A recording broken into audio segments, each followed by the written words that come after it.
네, 귀한 집회 첫 번째 시간 주시는 하나님의 말씀은 요한복음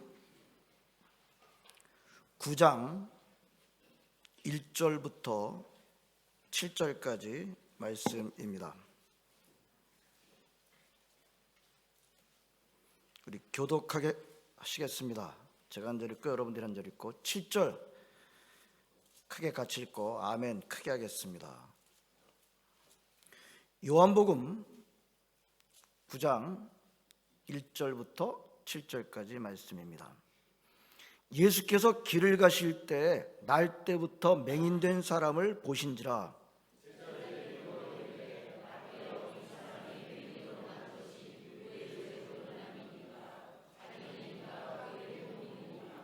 예수께서 대답하시되 이 사람이나 그 부모의 죄로 인한 것이 아니라 그에게서 하나님이 하시는 일을 나타내고자 하심이라.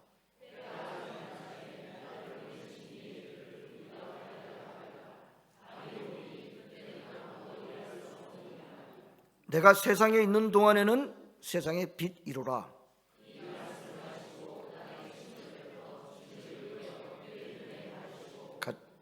같이 읽습니다. 이르시되 실로암 못에 가서 씻으라 하시니 실로암은 번역하면 보냄을 받았다는 뜻이라. 이에 가서 씻고 밝은 눈으로 왔더라. 아멘.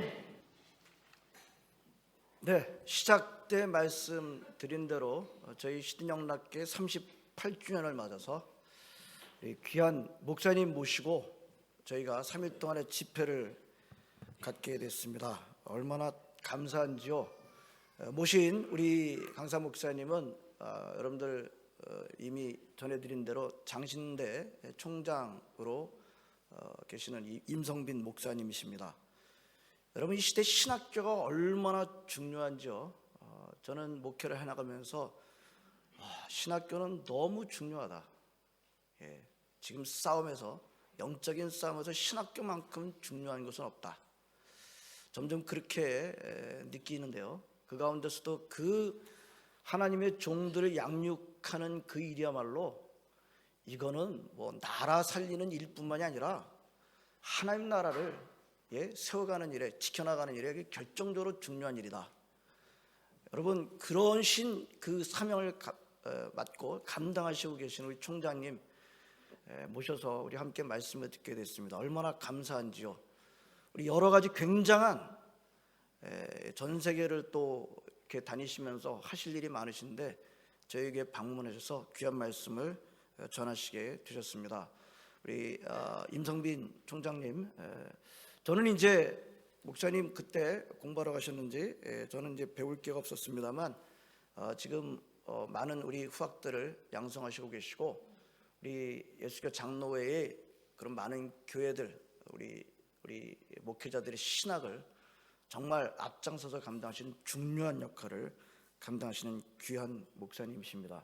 기독교 윤리학을 하셨고요. 프린스턴 신학당에서 학위를 하시고 지금 앞에 서 계십니다. 여러분들 기회가 되는 대로 신학교가 얼마나 중요한지 기도해 주시고요. 우리 목사님을 위해서도 기도 많이 해 주시기를 부탁을 드립니다. 이제 3일 동안의 귀한 집회를 이끌어 나가실 때 전해주시는 귀한 말씀을 정말 놓치지 마시고 마음판에 새기는 그런 귀한 시간 되시길 바랍니다. 나오실 때 우레와 같은 박수로 우리 총장님 환영해 주시면 감사하겠습니다. 나오시겠습니다.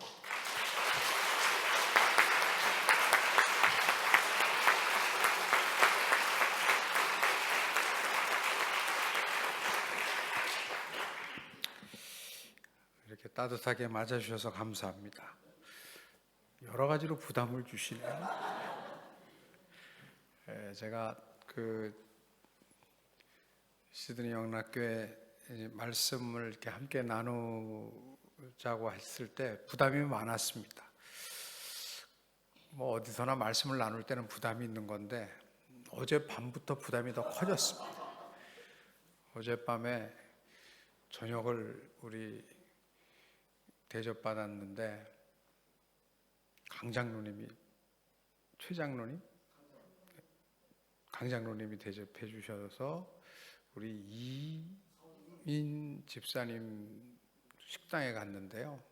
이 양반이 생전 처음 온 음식을 막 내놓더니 저한테 그러더라고요. 저는 최선을 다했습니다. 이제는 목사님 차례입니다. 그래서 제가 아니 이 목사님이랑 짰냐 그랬더니 절대 안 짰다고. 어제 밤에 잠이 잘 안 올 정도였습니다. 오늘은 또 박수로 맞아주셔서 부담이 더 큽니다. 잠시 기도드리겠습니다.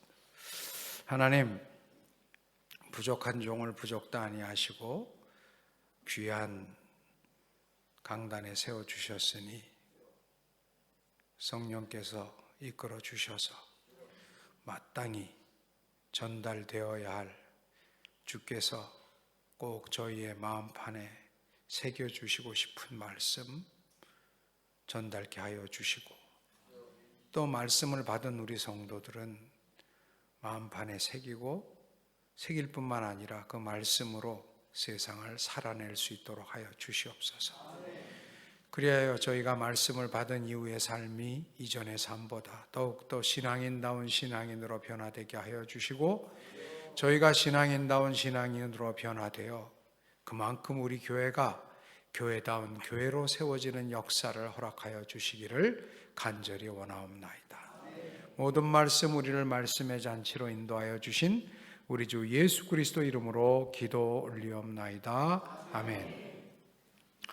오늘 주신 하나님 말씀은 요한복음 9장 1절에서 7절의 말씀은 여러분들 함께 우리가 나눈 대로 예수님께서 제자들과 함께 길을 가다가 만난 한 시각 장애인과의 이야기가, 만남의 이야기가 기록되어 있습니다.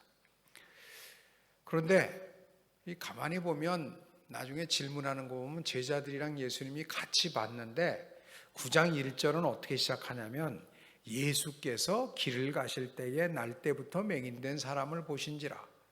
즉 헬라 원문에도 보면요 단수로 돼 있어요. 그러니까 같이 봤는데도 어찌 보면 제대로 본 사람은 한 사람뿐이다 라는 이야기이기도 한 것 같습니다. 그러니까 우리가 보긴 다 봐도 같이 보는 게 아니다 라고 하는 것을 이제 우리가 1절부터 알 수가 있습니다. 그런데 어쨌든 예수님과 제자들이 같이 봤어요. 누구를? 시각장애인을. 그랬을 때 제자들이 물었습니다. 예수님, 저 사람이 앞을 못 보게 된 것, 그냥 앞을 못 보게 된 것이 아니라 태어날 때부터 앞을 못 보게 된 것, 저것이 왜 저렇습니까? 라고 단순한 질문을 한 것이 아니라 매우 신앙적이면서 신학적인 질문을 했습니다. 예수님, 저 사람이 날 때부터 앞을 못 보게 된 것이 누구의 죄 때문입니까? 자기 죄입니까? 아니면 그의 가게에 흐르는 저주, 부모의 죄 때문입니까? 를 물었던 것입니다. 우리는 오늘 본문 말씀, 이러한 제자들의 이제 질문과 이 질문에 대한 예수님의 답을 통해서 여러 가지를 깨달을 수 있습니다. 여기서 특별히 우리가 깨달을 수 있는 것은 신앙을 가진다는 것, 우리가 사람으로서 살아간다는 것도 그렇게 단순하지 않잖아요.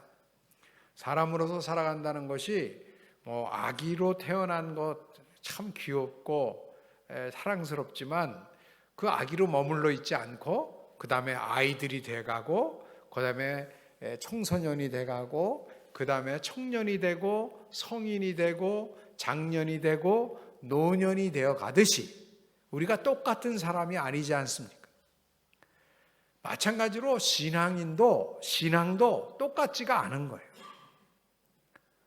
우리가 예수 그리스도를 처음 영접했을 때에 나와 교회 생활을, 신앙 생활을 시작한 1년 후에나 2년 후에나 3년 후에나 4년 후에 나는 달라져야 합니다. 그런데 과연 어떻게 달라져야 할까? 오늘 본문 말씀은 우리들에게 우리가 신앙인이라면 어떻게 달라져야 할까? 신앙인으로서의 삶의 여정, 신앙인으로서 마땅히 변화하여야 할 그 여정을 우리에게 일러 주십니다. 이제 그 여정이 언제부터 시작되느냐? 이 제자들을 보면 좀 알 수가 있어요. 제자들이 예수님과 함께 구장에서만 산 게 아니잖아요. 구장 전에도 예수님과 함께 지냈죠. 그런데 구장에 이르기 전까지 제자들에게는 이 시각장애인이 별 의미로 다가오지 않았습니다. 질문이 없었어요.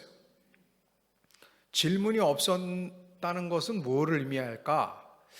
분명히 제자들이 이 사람이 날 때부터 시각장애인이라는 것을 알았을 정도면 시각장애인을 하루 이틀 본 게 아닐 텐데, 요한복음 9장에 이르기 전까지는 이 시각장애인에 대한 질문이 없었어요. 우리가 이렇게, 저는 다른 것은 잘 모릅니다. 그냥 공부만 했고 신학교에만 주로 있어 봤기 때문에 중간에 잠깐 군대 갔다 오고 그것도 또 밖에 나간 것도 공부하러 나간 것이고, 그러니까 사실 아는 게 별로 많지 않아요. 조금 아는 거는 공부에 대해서는 조금 압니다. 그래서 학생들을 보면 이 학생이 공부를 좀 할 학생일까? 아니면 해도 별로 그렇게 잘 공부는 달란트가 아닌 학생일까 하는 거는 이렇게 약간 구분할 수가 있어요. 여러분 어떠세요? 이렇게 공부할 때 앞자리에 앉은 학생이 공부를 잘할까요? 뒷자리에 앉은 학생이 공부를 잘할까요? 네? 교회에 와서 앞자리에 앉는 분들이 은혜를 많이 받을까요? 뒷자리에 앉은 분들이 은혜를 많이 받을까요? 목사님은 그렇게 대답하고 싶잖아요. 우리도 그렇게 생각하고 싶어요. 근데 꼭 그렇진 않아요. 특별히 장로교인들은 대체로 앞자리에 안 앉아요. 대체로 순복음교회 교인들은 앞자리부터 앉으시는데 우리 장로교인들은 대개 좀 뒤부터 앉기 시작해요. 근데 이제 공부할 때도 앞자리에 앉은 학생들이 선생님이 볼 땐 좀 좋죠. 근데 나중에 제가 이렇게 보니까 꼭 앞자리에 앉는다고 공부를 잘하는 건 아니고 또 잘 듣는 것도 아니에요. 앞자리에 앉아 있는데 몸은 여기에 있으나 생각은 자꾸 딴 데 가 있는 경우도 많이 있고, 앞자리에 앉아서 고개는 끄덕이나 나중에 시험 보면 하나도 못 쓰는 사람도 있어요. 그러니까 사실 자리를 어디 앉는다는 것 갖고 이렇게 예단할 수는 없습니다. 예단할 수는 없어요. 그럼 뭘 보고 공부를 좀 제대로 할 수 있나 안 되나 할 수 있을까? 여러 가지가 개연성이 있지만 제 경험상 가장 개연성이 있는 것 중에 하나는 그 학생의 질문하는 걸 보면 어느 정도는 알 수 있는 것 같아요. 질문하는 걸 보면 특별히 질문이 아주 없는 학생들은 생각이 없는 거죠. 생각이 없으면 질문이 없어요. 문제의식이 없으니까. 둘 중에 하나예요. 질문이 없다는 건 다 알든지 아니면 아는 게 별로 없든지. 질문이 있다는 것은 그래도 무엇인가 자기가 생각하는 게 있는데 그거와 다른 정보가 들어온다든지 뭔가 좀 해석이 필요할 때에 질문을 하게 되는 거예요. 그러니까 질문이라는 것은 굉장히 중요합니다. 그러니까 좋은 선생님들은 좋은 질문을 하도록 가르치잖아요. 이렇게 환경을 조성하잖아요. 근데 예수님의 제자들도 비슷한 것 같아요. 예수님의 제자들이 질문을 했다는 것은요, 이제 신앙의 진도가 나가기 시작했다는 것을 의미하는 거예요. 그래서 신앙생활 할 때도 질문들이 좀 있어야 됩니다. 아멘 하는 거 좋아요, 안 좋아요? 좋은 거예요. 그런데 그냥 아무데나 아멘 하는 분들이 있어요. 아무데나. 습관적으로. 그러면 그거는 약간 곤란합니다. 그래도 옛날부터 이제 조크가 있잖아요.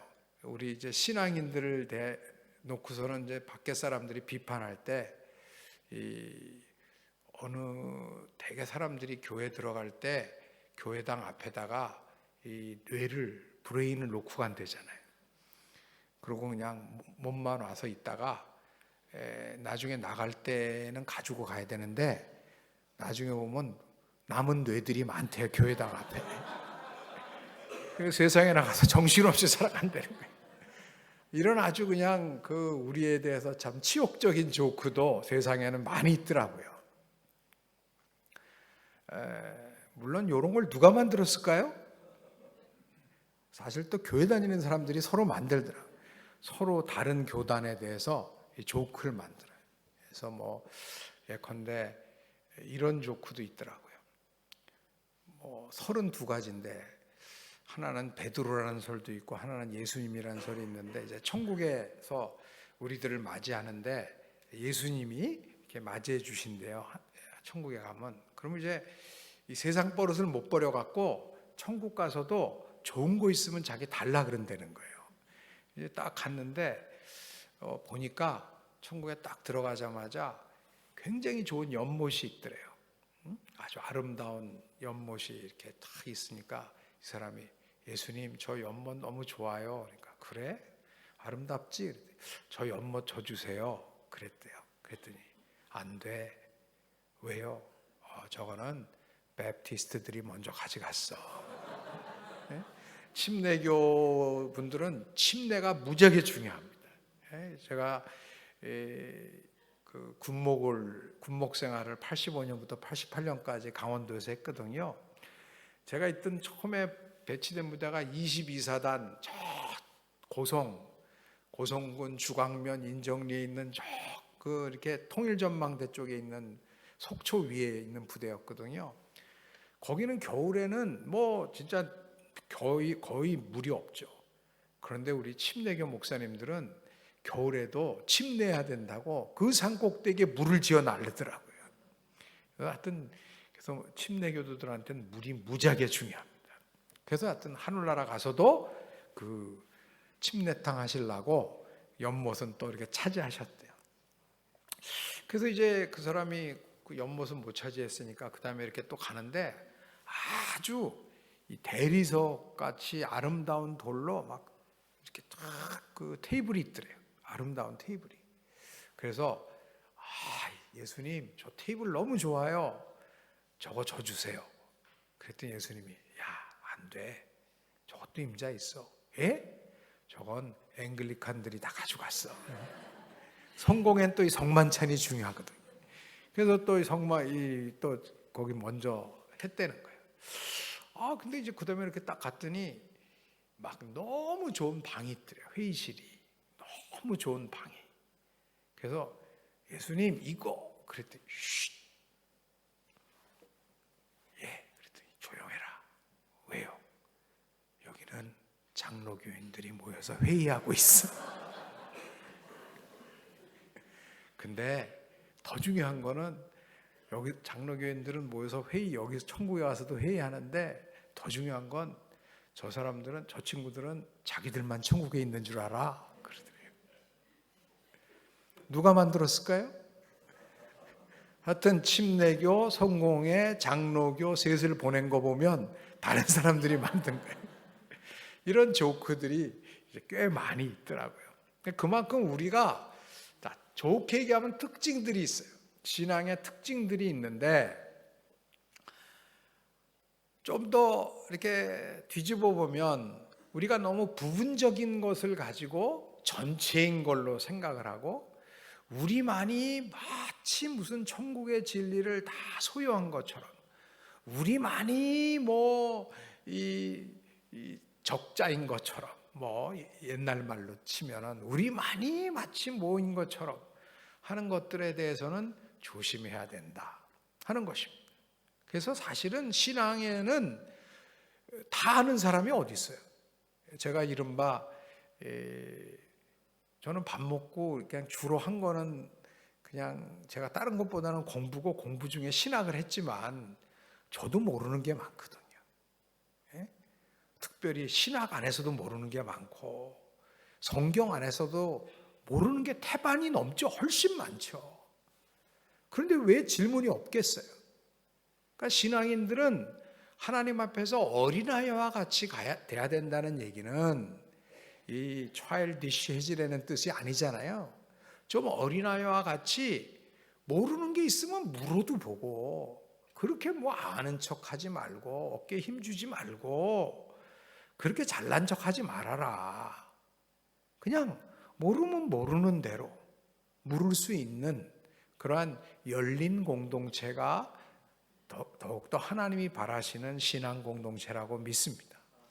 그러니까 제자들도 예수님께 가르침을 계속 받았지만 이제 영적으로 조금 더 눈이 띄어지니까 질문을 하기 시작하는 거예요. 질문이라는 것은 뭐냐? 영적으로 눈이 띄어지기 때문에 하는 거예요. 그래서 이제 질문을 하기 시작해서 영적인 진보가 나타나는데, 그 영적인 진보가 나타난 것의 가장 중요한 차이점은 뭐냐? 가장 중요한 결정적인 어떤 증거 중에 하나는 뭐냐? 바로 그것은 예수를 믿은 이후에 우리의 삶에서 나타나는 변화와 같습니다. 여러분들이 예수 그리스도를 구주로 영접하기 전과 영접한 이후에 가장 달라진 변화가 뭐예요? 예수님을 믿기 전과 믿은 이후에 가장 달라진 점 뭘까요? 우린 또 질문하면 조용하죠. 만만한 우리 강 장로님 오늘 기도하셨으니까 뭐가 제일 달라지셨어요?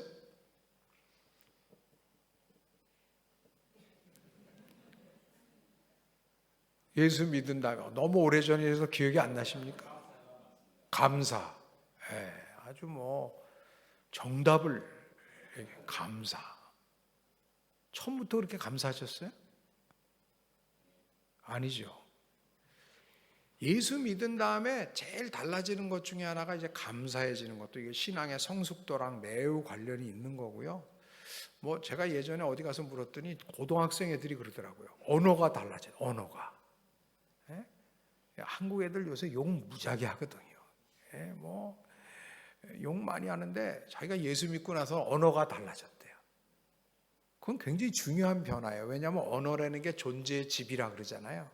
자기 존재를 이루고 있는 것이 언어를 통해서 나타나는데, 언어가 달라졌다는 건 굉장히 달라진 거예요. 할렐루야, 아멘 막 우리끼리 그러잖아요. 그러면 딴 사람들이 들을 때는 뭐야 저게 무슨 방언이야? 근데 우리의 언어가 달라진단 말이죠. 근데 그런 것도 다 달라지지만 진짜 달라지는 것 중에 하나는 죄에 대한 인식의 변화 아닙니까? 죄에 대해서, 예전엔 누가 나한테 당신 죄인이야? 그러면 어떻게 느꼈겠어요? 내가 왜 죄인이야? 나 정도만 되라 그래.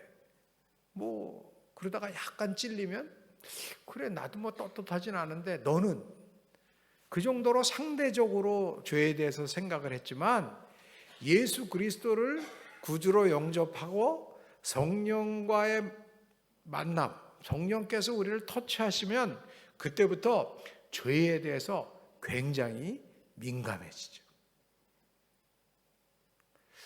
어찌 보면 저도 보니까 그런 것 같아요. 그러니까 교회를 저는 이른바 모태교인이에요. 어려서부터 교회를 다녔어요. 저희 목에는 다 목사님들이에요. 딱 집합하면 100명 중에 전체 식구 100명 하면 그 중에 한 30명이 목사예요. 그러니까 다 목사 집안이고, 저희 북에는 거의 다 장로님이에요. 그러니까 어려서부터 교회를 다녔다는 거예요.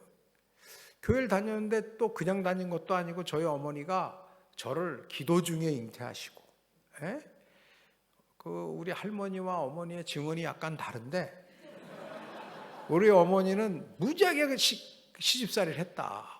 어느 정도 시집살이 했냐? 임신을 했는데, 하여튼 첫째는 옛날이니까, 저는 젊지만 저희 어머니가 저를 잉태했을 때는 옛날인데, 하여튼 무조건 아들이어야 된다. 아들 안 낳으면 시집살이 하기 힘들겠다라고 절박하셨다는 거예요. 물론 우리 할머니 증언은 달랐어요. 누구 말이 맞겠어요? 우리 엄마 말이 맞죠. 어쨌든 굉장히 어려우셔갖고 삼각산에 가서 기도를 열심히 하셨다는 거예요. 그래서 탄생한 사람이 접니다.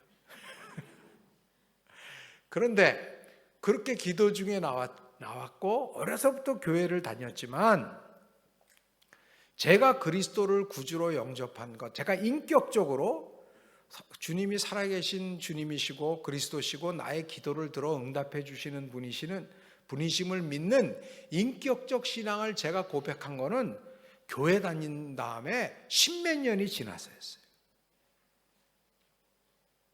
여러분은 어떠세요? 여러분은 교회 처음 나왔을 때부터 주는 그리스도시여 살아계신 하나님의 아들입니다. 신앙 고백하시고 신앙생활 하신 분 거의 없으시잖아요. 또 그렇게 신앙생활 했다고 다가 아니에요. 그 다음에 바로 사단아 내 뒤로 물러가라. 베드로도 그렇게 질책 받았잖아요. 그러니까 우리가 교회 왔다고 다 온전한 사람들이 아니에요. 예? 여러분, 우리가 서로 좀 온전해 보이지만 온전하지 않다고요. 교회라는 건 뭐냐? 영적인 병원 같은 데예요. 예? 우리가 영적으로 병들었다는 것을 아는 사람들은 교회로 오는 거고, 나는 문제 없어. 나는 내가 왜 교회를 가? 난 문제 없어. 그러는 분들은 아직 복음을 영접지 못하고 있는 거예요. 그러니까 교회에 온 사람 쳐놓고 온전한 사람이 없다니까요. 교회에 와놓고 자기가 온전하다 그런 사람은 이상한 사람이에요. 아프지 않은데 왜 병원에 와요?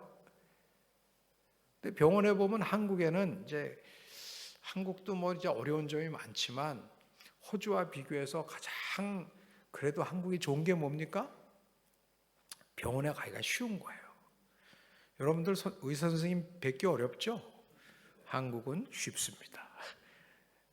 그래서 프로페셔널 환자들이 굉장히 많았어요. 예? 그래갖고 병원이 너무 싸고 좋으니까 그냥 병원에 와서 계속 계신 거예요.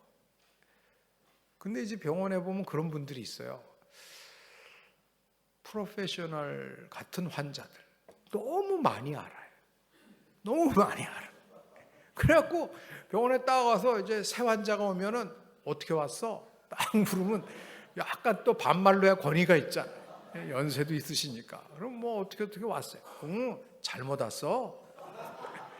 그거 더 잘 고치는 데 있어 거기가. 그리고 약 같은 거 이런 약 먹으면 안 돼. 이거 먹어. 이런 분들이 다 누구예요? 환자들이에요. 근데 교회도 그런 사람들이 있어요. 교회도. 다 같은 환자들인데 병들은 안 낫고 남 처방만 하는 거예요. 어쩌면 교회라고 하는 데는 영적인 병을 우리가 고치기 위해서 모인 영적인 병원들이에요. 그러니까 저와 여러분 중에 멀쩡한 사람이 없어요, 사실은. 이걸 깨닫는 게 뭐냐? 은혜 앞에서 깨닫게 되는 거예요. 죄라고 하는 거. 저도 괜찮은 줄 알았죠. 그 정도면. 근데 나중에 보니까 여러분 그렇잖아요. 제 경우도 십몇 년 지나서야 내가 좀 죄인이로구나 하는 걸 어느 정도 알았는데 그 다음에 또 진짜로 조금 더 깊이 내가 하나님 앞에서의 저를 발견한 것은 여러분 그건 또 예수님 믿은지 저 같은 경우 보니까 거의 20년이 다 돼서야 그랬더라고요. 여러분은 어떠셨어요? 여러분 근데 그런 경험들이 어때요? 모든 일이 잘 풀릴 때 그런 경험이 있어요? 체험이 있어요? 뭔가 잘 안 될 때 그래요. 잘 될 때 그랬으면 좋겠는데 뭔가 좀 안 될 때더라고요. 뭐가 이렇게 좀 시험이 왔을 때 이른바 저는 제가 그때 20대까지 제일 큰 시험은 언제였겠습니까? 시험에 떨어진 다음이죠. 재수할 때. 그때는 막 하늘이 무너지는 것 같았어요. 나중에 보니까 재수는 필수더라고요. 근데 하여튼 그때는 너무너무 괴로웠어요. 그래서 학원을 다니면서 재수를 하는데 주님한테 원망도 스럽고 나보다 교회도 안 다니고 노는 놈들도 다 붙었는데 하나님이 왜 예수 믿는 나를 안 봐주시나 이런 원망이 있었지만 원망을 했다가는 좀 뒤끝이 안 좋을 것 같은 그 정도의 신앙이 저한테 있었어요. 그리고 하여튼 하나님한테는 잘 보여야지 내가 다음에 삼순 안 할 거다. 이런 생각, 이 정도의 신앙을 가지고 이제 하나님한테 기도를 드렸습니다. 공부하면서 하나님, 제가 다음에는 열심히 할 테니까 제가 원하는 대학에 붙여주시고 원하는 대학, 원하는 과에 붙여주시길 바랍니다. 그리고 기도를 하는데 응답이 없는 거예요.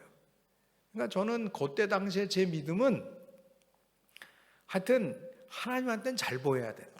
하나님의 도장을 받아야 내가 원하는 대학, 원하는 과에 갈 수 있다. 그리고 내가 왜 원하는 대학, 원하는 과에 가냐? 다른 꿈이 없었어요. 그냥 그때는 왜 대학들 가면 이제 교복 입고 다니고 뭐 빠찌 달고 다니고 막 이랬잖아요, 한국에서. 그러면 좋은 대학, 남들이 부러워하는 대학 그런 데 가서 그냥 예쁜 여학생들이랑 미팅하는 거, 이런 아주 소박한 꿈을 갖고 있었어요. 그래서 남들이 꿈이 뭐냐 그러면 창피한 줄 알아서 말은 못했지만 솔직히 꿈은 그 정도밖에 없었어요.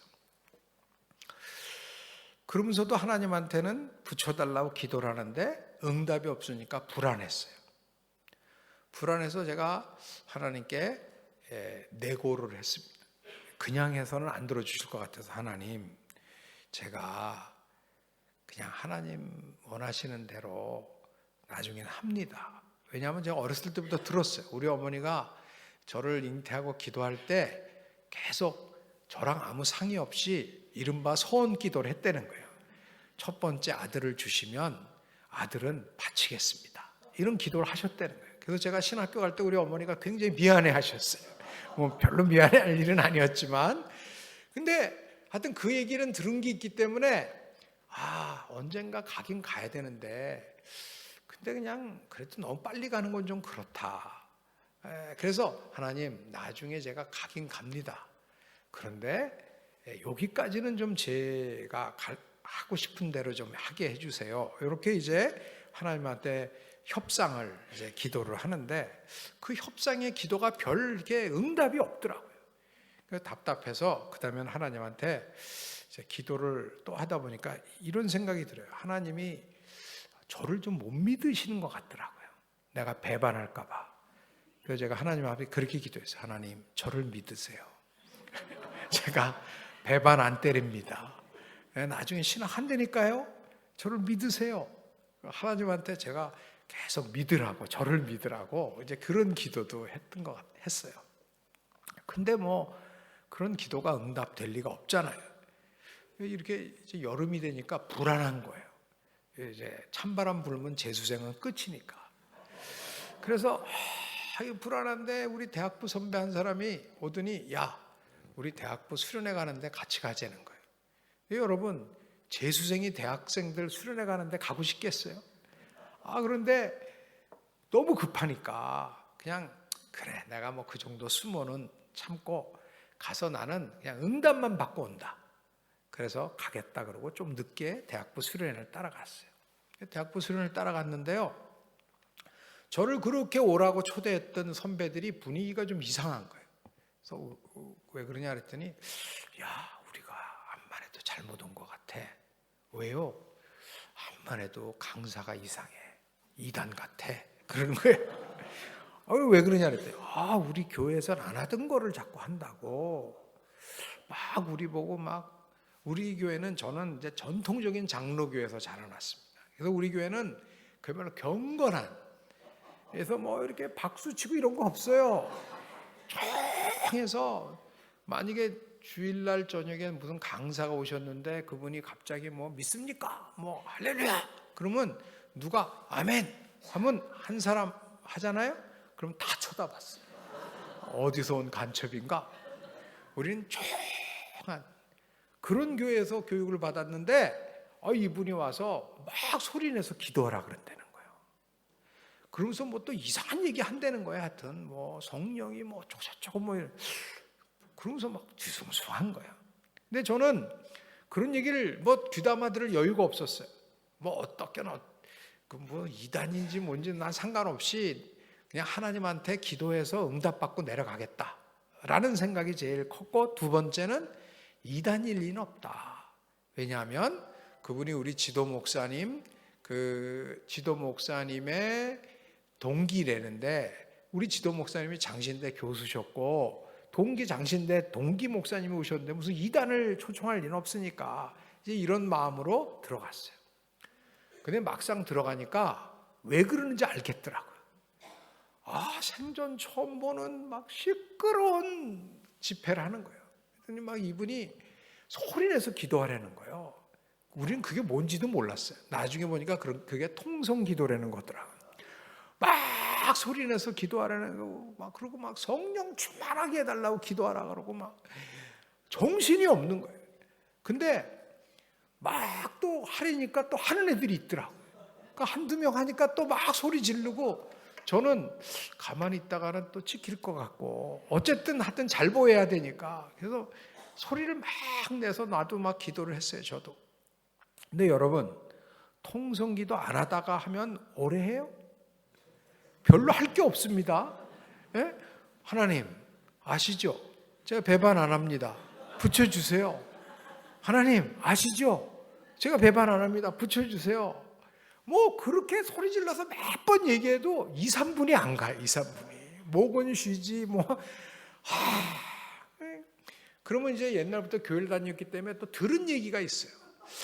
야, 하나님이 귀가 뜨셨냐? 왜 이렇게 소리를 지르냐?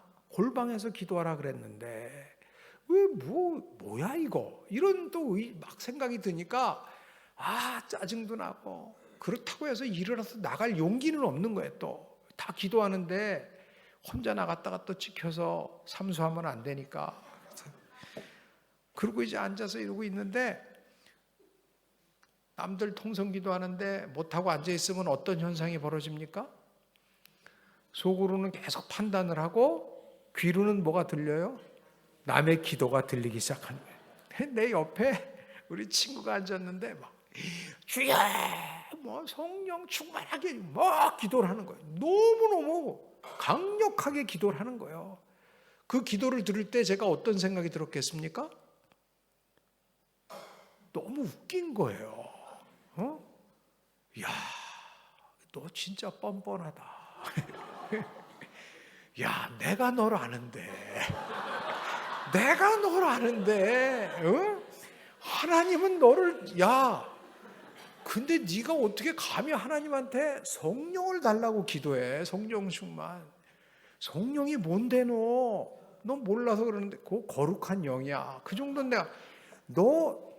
내가 너를 그래서 처음에는 너무 웃긴 거예요. 그리고 걱정이 되는 거야. 성경에 보니까 또 그러다 간 사람들이 있는 것 같아요. 그래서 왜냐하면 이 친구는 내가 알거든. 얘는 교회도 잘 안 나오던 애예요. 그리고 얘는 결정적으로 고등학교 때부터 술 담배 먹던 놈이거든.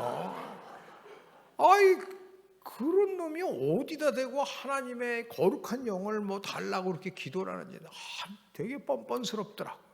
근데 막 계속 하니까 걱정이 되고, 근데도 계속 기도를 하니까 약간 그 다음부터는 불안해지기 시작하더라고요. 왜? 성경에 보니까 또 막 그렇게 우기면 뭔가 부스러기가 떨어진다는 얘기가 어디 있는 것 같아요. 그러니까 불안한 거예요. 그래서 제가 하나님께 이제 각성을, 이제 걔한테는 텔레파시를 보내면서 야, 그만해라. 너 그러다가 안 된다. 너 그러고 암만 해도 안 돼. 이제 그걸 보내고, 하나님께도 하나님이 또 이거 너무 이렇게 열정으로 이렇게 하다가 하나님도 같이 이렇게 흥분하셔갖고 혹시 뭐 이렇게 될까봐 제가 하나님께 영적 세계의 질서에 대해서 말씀을 좀 드렸어요. 하나님 뭐 혹시 뭐가 있다면 뭐 제 주시는 것도 괜찮은데 그래도 좀 질서가 있어야 되지 않겠습니까? 하나님, 그래도 쟤는 교회도 안 다니던 애고 저는 어려서부터 교회를 빠진 적이 없는 사람이고, 쟤네 부모님은 교회도 안 다니고 저희는 대대로 교회에 공적을 쌓은 집안이고, 쟤는 주일 성수도 안 했고 저는 주일 성수 다 했고, 저놈은 결정적으로 고등학교 때부터 술 담배 먹었고 저는 그런 거 하나도 안 된 거의 나시린입니다. 만약에 뭐 주시는 건 좋은데 있다면 그래도 제가 먼저고, 그 다음에 이렇게 돼야 되지. 만약에 이게 뒤집히면요, 교회 안 됩니다. 아니, 누가 교회에 대대로 충성하겠습니까? 누가 주일 성수하겠습니까? 누가 성결한 삶을 살겠습니까? 주님, 이렇게 한 방에 해갖고서는 뭐가 된다면, 주님, 다 좋은데 그건 아닙니다. 이런 기도를 제가, 이렇게 기도는 정식으로 못하고 생각을 그렇게 하고 있었어요. 근데 이제 그러면서 이제 불안하니까 그런 생각을 하는데, 좀 나중에 너무 웃긴 거예요. 갑자기 안심이 됐어요. 얘가 뭐라 하냐면 갑자기 기도를 막 하다가 갑자기, 하나님 성령을 배가 터지도록 주세요. 그래서 내가 거기서 이제 결정적으로 안심을 하고, 아이고 이 무식한 놈, 야 성령이 무슨 맥주냐, 배가 터지도록. 그러고서는 이제 안심을 딱 하고 있는 순간에 something happened. 뭐가 팍 일어나는데요. 누구도 부인 못할 역사가 그 친구부터 일어나는 거예요. 근데 누구도 부인 못할 그런 게 뭐가 막 변하기 시작하는데, 저까지도 그런 걸 알기는 알겠는데 막 너무너무 괴로운 거예요. 근데 그러면서 막, 뭡니까 주님? 뭐 저는 이렇게 항의를 하고 싶은 뭐 이런 마음인데 딱 저 빼고는 다 변하기 시작하는 거예요.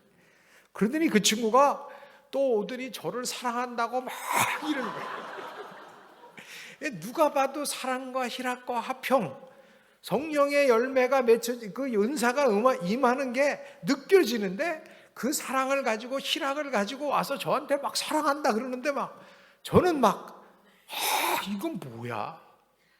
그때 딱 하나 느껴지는 게 이거였어요. 딴 거는 뭐 모르겠는데 헷갈리는데 다 이건 뭡니까? 이건데 딱 하나 기억나는 거는, 처음 된 자가 나중되고 나중된 자가 처음 된다. 까불지 마라. 근데 그래도 이렇게 갑자기 항복은 안 되더라고요. 기분은 별로 안 좋더라고요. 근데 불평은 못 하겠고. 여러분, 은혜를 받는 성령의 은사가 임하는 그 현장의 안에서도요, 저를 보니까 저만 생각하더라고요. 남이 은혜 받는 게 별로 그렇게 축복되지 않아요. 나만? 왜 내가 먼저가 아니야?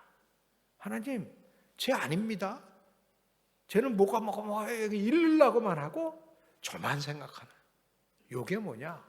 요게 죄인의 완전 전형입니다.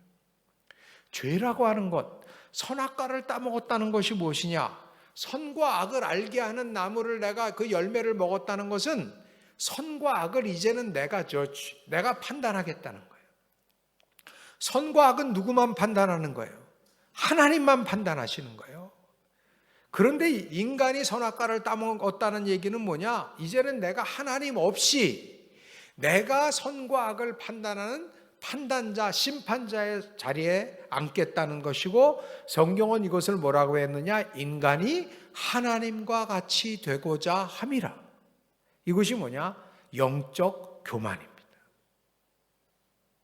그게 죄예요. 은혜의 현장에서도 나만을 생각하고 나중심적으로만, 자기중심적으로만 생각하는 이게 죄거든요.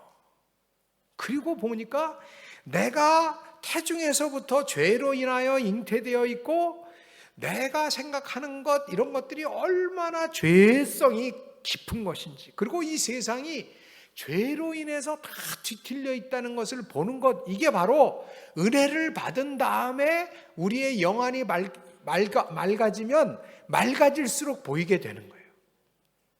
그래서 죄에 대해서 민감해지는 거예요. 예수 믿기 전에는 세상이 그냥 이런 거야. 그냥 그런 거야. 내가 육신의 정욕, 안목의 정욕, 이생의 자랑 추구하면서 살더라도 그건 인간이 그런 거야. 인생이 그런 거야. 라고 살아오다가 은혜를 받으면 성령께서 우리에게 영안을 허락해 주시면 그때부터 죄로구나. 이 세상이 다 죄로 인해서 뒤틀려 있구나 라는 것을 보게 되는 거예요. 그래서 성령 충만하면 충만할수록 죄에 대해서 예민해집니다. 바로 이런 상태에 제자들이 들어간 거예요. 그러니까 예전에는 날 때부터 시각장애 있는 사람을 오고 가다 맨날 봤지만 별 문제의식이 없었던 거예요. 그냥 어쩌다가 저랬을까 정도, 측은지심 정도 가졌겠죠. 그런데 이제 영적으로 민감해지기 시작하니까 그 시각장애인을 보고 예수님, 저 사람이 앞을 못 보게 된 것이 누구의 죄 때문입니까? 자기의 죄입니까? 부모의 죄입니까? 요새 말로 하면 개인의 죄입니까? 구조의 죄입니까? 죄의 문제를 얘기하게 된 거예요. 그래서 라이너드 니버라고 하는 미국의 이제 유명한 신학자가 계셨는데 그분의 책은 뭐 여러 나라 사람들이 이제 읽고 미국에서 이제 뭐 교양 독서, 백서 하면 그 중에 꼭 들어가죠. 정치학 하는 사람들도 그분은 다 연구를 하고 알아요. 근데 그분이 쓴 책 중에 가장 유명한 책 중에 하나가 영어로는 Moral Man and Immoral Society라는 책이 있습니다. 도덕적 인간과 비도덕적인 사회. 그때는 이제 3인칭 단수를 미국에서도 다 메뉴로 쓸 때니까 그렇게 했던 거죠.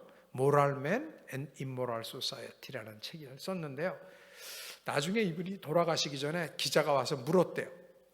선생님, 수많은 책을 쓰셨는데 혹시 좀 고치고 리바이즈하고 싶은 책이 없으세요? 그랬더니 많죠.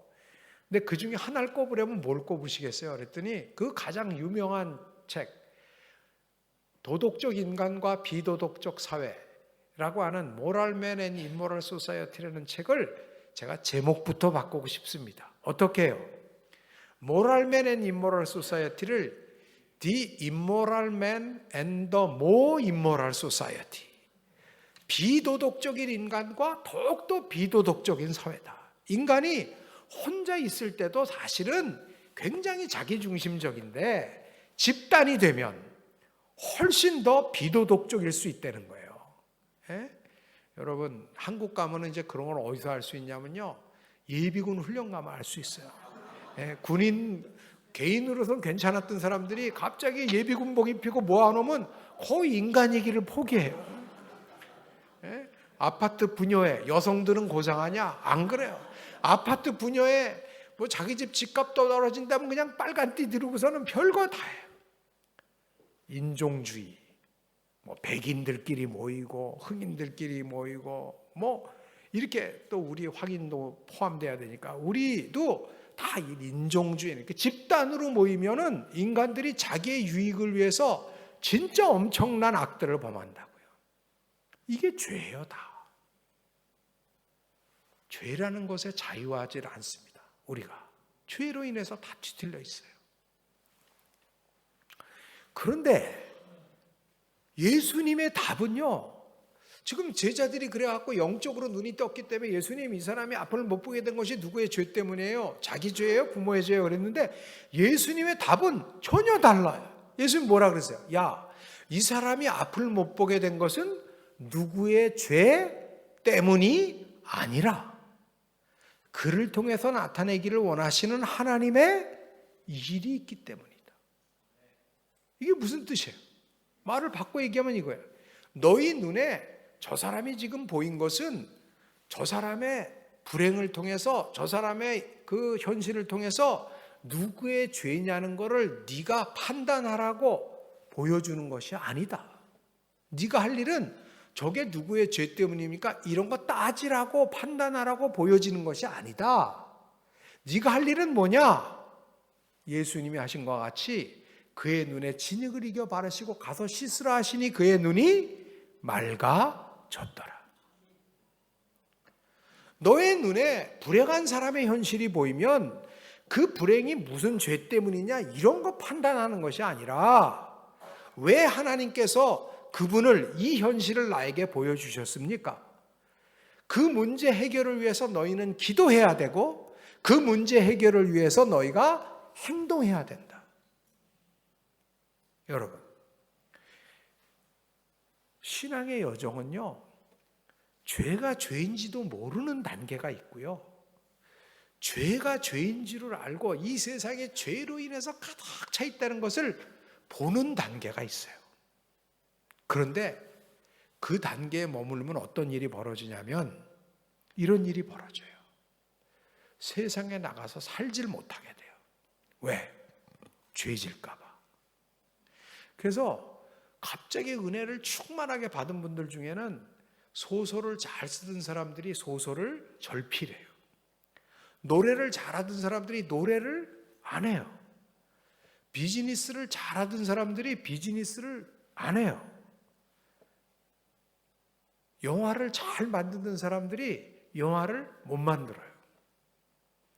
저희가 1년에 한 번 이제 기독교 영화제라는 거를 했어요. 지금은 서울 국제사랑영화제라는 것으로 바꿔서 하고 있는데 14회, 15회가 됐어요.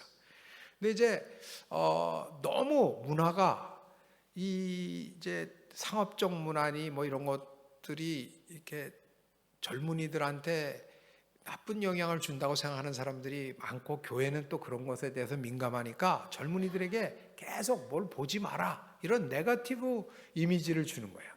그래서 그러지 말고 우리가 포지티브 게임을 하자, 이런 건 좀 보자, 이런 건 좀 듣자 하는 대안적인 좋은 문화를 좀 소개해 주자. 그래서 이제 전 세계에서 좋은 영화들을 골라서 이제 보게 하는 그런 영화제예요.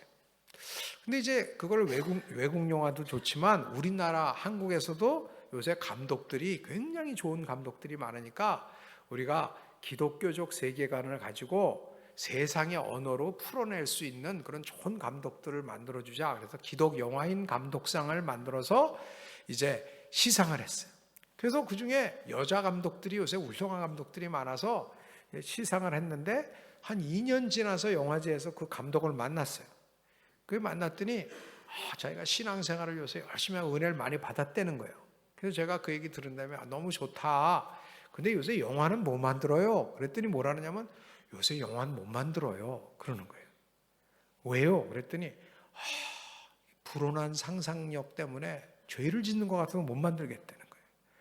그게 무슨 뜻이에요? 영화를 만들려면 예컨대 선과 악이 싸우는 영화를 만들었는데 누가 이겨야 돼요? 나중에는 권선징악, 선이 이기는 영화를 만들지만 그래도 전개를 하는 과정에서는 악이 처음부터 비리비리하고 매력도 없고, 선은 매력도 있고 처음부터 아주 그냥 너무 인빈서블해 보이고, 이러면 영화가 돼요, 안 돼요? 영화도 안 될 뿐만 아니라 현실적이지도 않아요. 현실에서도 악인이 더 번성하는 것 같잖아요. 형통하는 것 같잖아요. 그러니까 영화를 잘 만들려면 이 악에 대해서도 묘사를 잘해야 된다고요. 넘어갈 만큼, 매력으로 느껴질 만큼. 그렇게 만들려면 어떻게 해야 돼요? 감독이 상상을 해야 되잖아요, 그 악에 대해서도. 근데 이 악에 대해서 생각하면 죄를 짓는 것 같아서 생각을 못 하겠다는 거예요, 상상을. 그거가 다 죄 같아서. 그래서 영화를 못 만들겠다는 거예요, 죄 질까 봐. 비즈니스를 잘하던 분들이 갑자기 비즈니스를 못하는 거예요. 왜?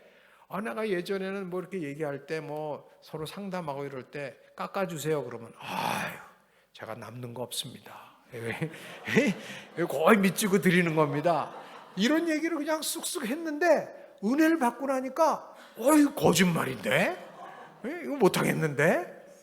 그래서 신학교 가야 되겠습니다. 여러분, 이게 바로 뭐냐?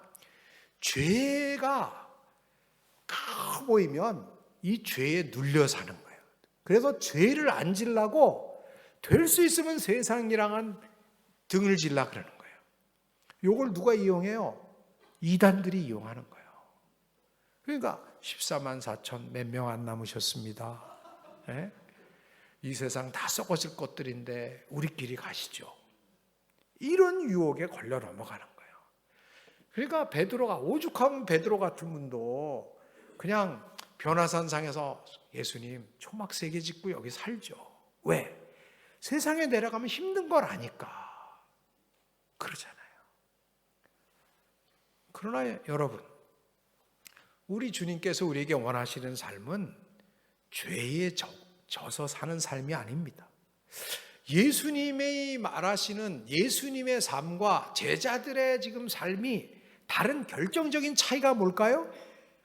제자들에게는 죄가 이 세상에서 제일 커 보인 거예요. 죄에 눌려 있는 거예요. 근데 예수님에게는 뭐가 더 커요? 죄보다 죄가 많은 곳에 뭐가 많대요? 은혜가 많대요. 예? 저는 옛날에 요 말을 좀 착각했었어요.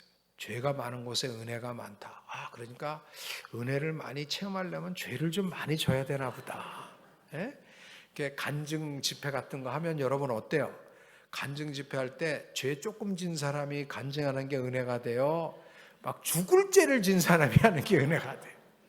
그래서 우리가 자꾸 간증 집회가 위험한 거예요, 사실은. 그 문화가. 자꾸 사람을 죄에 대해서 더 죄를 짓게 만들어요. 실제 짓지도 않은 죄를 막 졌다고 뻥치게 만들고. 이게 위험한 겁니다. 근데 실제로는 그런 뜻이 아니잖아요.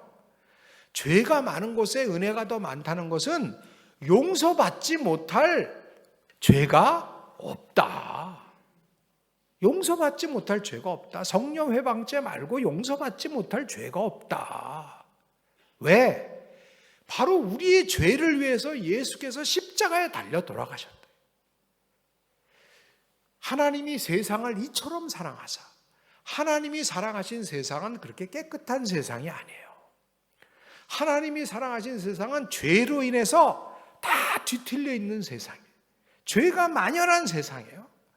그럼에도 불구하고 우리 주님께서는, 우리 하나님께서는 독생자 예수 그리스도를 십자가에 달려 돌아가시게 하시기까지 사랑하셨다는 것입니다.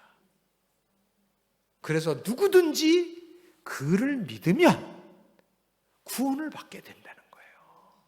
그러니까 더 이상 죄에 눌려 살지 말라는 것입니다. 우리가 신앙인으로 살아갈 때 죄를 모르다가 죄를 아는 것은 중요합니다. 그러나 죄에 눌려 살아서는 안 돼요. 십자가를 붙들면 그 죄는 십자가 밑에 있는 거예요.